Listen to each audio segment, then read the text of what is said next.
The Claude Pepper Library, in its current state, is building on Florida State's main campus, and it's been here since 1999. We house the collected papers and documents of Senator Claude Pepper. It's over 3 million pages worth of material pertaining to the senator's career as both a senator and congressman. We also have several other Florida collections or political collections. We also have a museum in the main area of the building which focuses on several points from the senator's life. The museum was constructed according to his autobiography, Eyewitness to a Century is the name of the book. And the exhibits start off with his family life in Camp Hill, Alabama, moving on to his role on the campaign trail during the 1930s, into his work in the 40s and 50s as a senator, and then into his work as a congressman, which he did from 1963 until 1989. Where he interacted with and advised many United States presidents, including Franklin Delano Roosevelt, Harry S. Truman, and in the collection there's correspondence between himself and the presidents.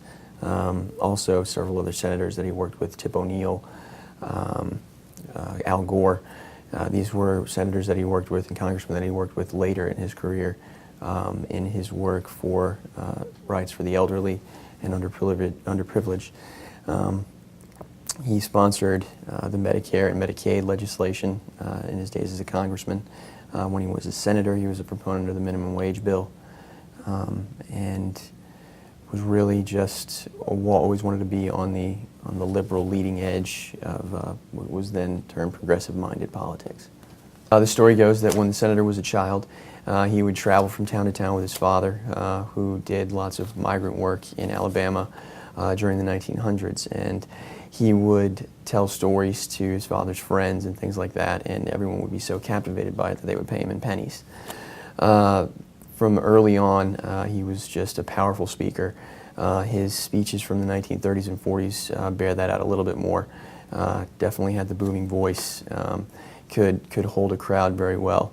In one of the letters between him and Franklin Delano Roosevelt, Roosevelt goes so far as to say, "I'd rather have the fortune of speaking after Claude than speaking before him and sounding like an utter fool," or something to that effect. But I mean, he had skill, and it was seen early on by a lot of his contemporaries. My favorite part of the senator's collection would have to be the speeches that he gave warning the United States of the inevitable conflict that we'd be facing in the Second World War.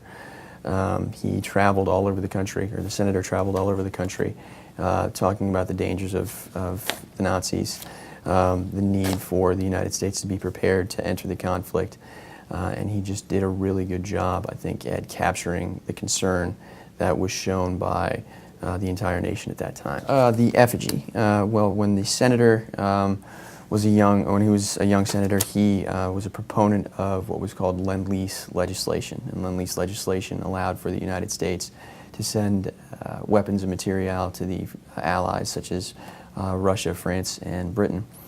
And the United States, or many people in the United States, felt that this was tantamount to violation of our neutrality laws, and that it spelled our inevitable entrance into the war. Many of the senators, including Senator Pepper, who were who sponsored this legislation, were attacked by such groups as the Congress of American Mothers, who hung him in effigy outside the steps of Capitol Hill, and then he kept the effigy as a souvenir until his later days. When the museum itself was being designed, presidential historians were brought in, and they recreated Senator Pepper's Senate and House offices from photographs. He kept an extensive photographic record, and they were able to piece together from all of the items that he kept how his offices looked when he was in the Senate from 1936 until 1950, and then again from when he was in the House of Congress from 1963 until his death in 1989. And it's a really great piece of the museum because it really shows what the senator's surroundings look like on a daily basis, and allows visitors to step back into what it was like when he was in Congress and the Senate. Many other archives, such as the Roosevelt Library, have other senators' collections housed within. This is pretty unique in that the main focus of this library is Senator Pepper's collection.